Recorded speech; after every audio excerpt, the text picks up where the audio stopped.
अब human resource planning को अगर हमें प्रभावशाली बनाना है, इफेक्टिव बनाना है, उस इफेक्टिव बनाने के लिए हमारे पास कौन कौन से सजेशन होते हैं?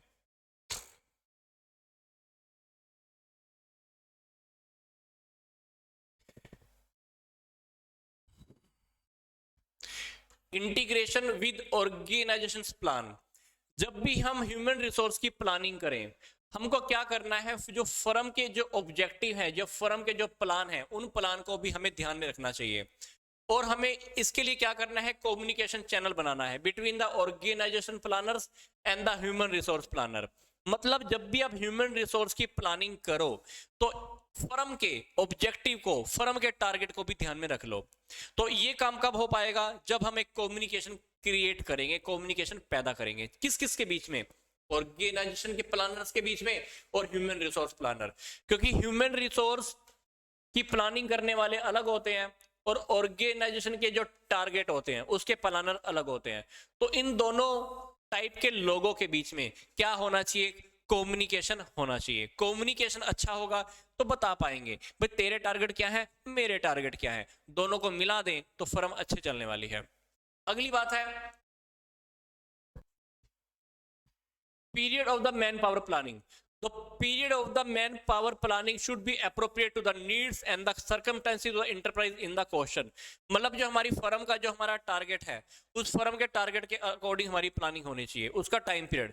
तो size and the structure of the enterprise as well as the anticipated changes must be taken into consideration. अगर आने वाले टाइम में कुछ चेंजेस आने वाले हैं, परिवर्तन आने वाले हैं, तो उस परिवर्तन को भी पहले से हमें ध्यान में रखना चाहिए। उस परिवर्तन के अकॉर्डिंग हमें क्या करनी होती है, प्लानिंग करनी होती है। फिर तीसरी बात क्या बोल रहा है, प्रॉपर ऑर्गेनाइजेशन। कहता है कि प्लानिंग को इफेक्टिव बनाने के लिए planning function should be properly organised. Planning function के ऊपर हमें प्रॉपर तरीके से काम करना चाहिए। अगर पॉसिबल हो तो ह्यूमन रिसोर्स डिपार्टमेंट एक स्पेशल सेल या कमेटी अलग से बना देनी चाहिए। इससे क्या होगा, हम अलग से फोकस कर पाएंगे, प्लानिंग के काम के साथ बहुत अच्छे से कोऑर्डिनेशन हो पाएगा और हर एक लेवल के ऊपर अच्छे से काम हो पाएगा। मतलब कहने का क्या है, हमारा प्रॉपर ऑर्गेनाइजेशन होना चाहिए।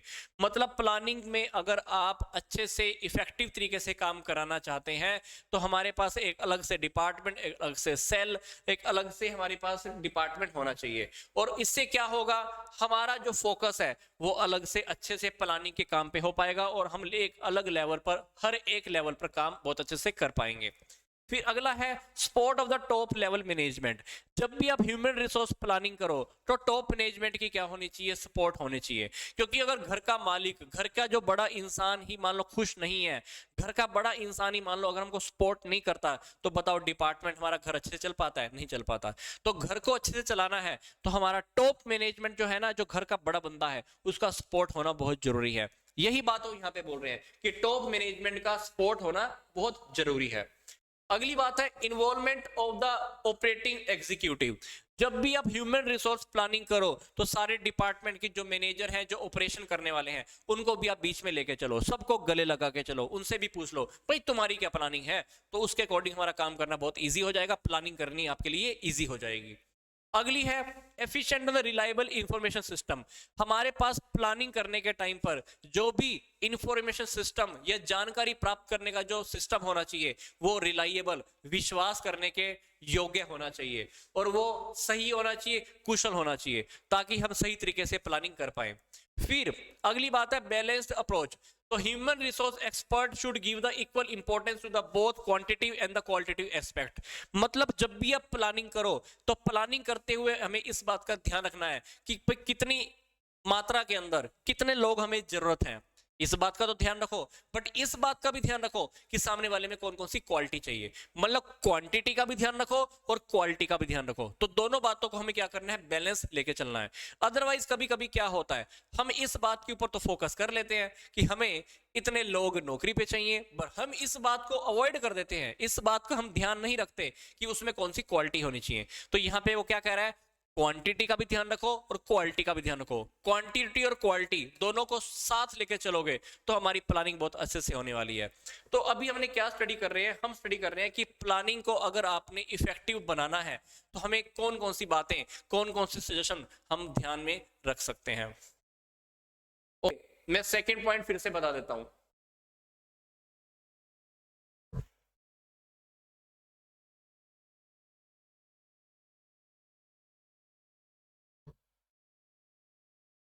कविता ये कह रहा है कि period of the planning should be appropriate to the needs of the circumstances of enterprises in the question.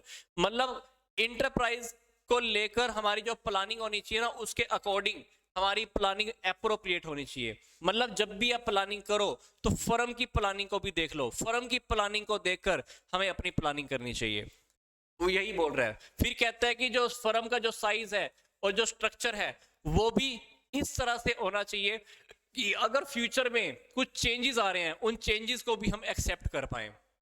क्योंकि कभी कभी ऐसा होता है ना कि कुछ चेंज आने लग जाता है, environmental change, technical change, fashion में चेंज आ गया, तो कुछ भी चेंज आ रहा है तो चेंज को भी हम एक्सेप्ट करने के लायक बन जाएं।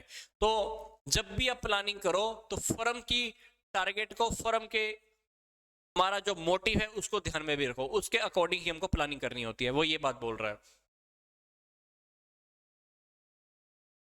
अब हमारा जो नेक्स्ट टॉपिक स्टार्ट होने वाला है दैट इज जॉब एनालिसिस।